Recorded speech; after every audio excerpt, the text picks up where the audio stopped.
Hello guys, you are watching Experience Infinite and today we are going to make a simple DIY temperature sensor using LM35 sensor.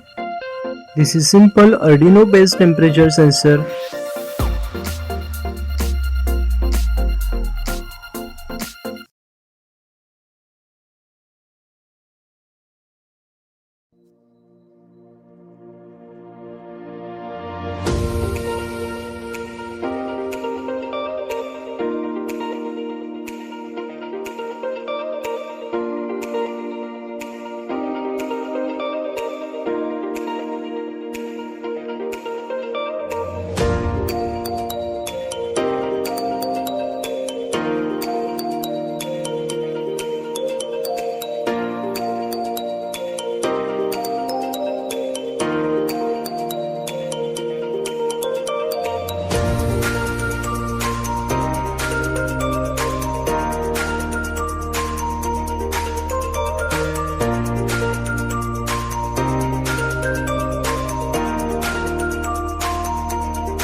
If you get any information in this video, then like the video and subscribe to the channel for more amazing videos.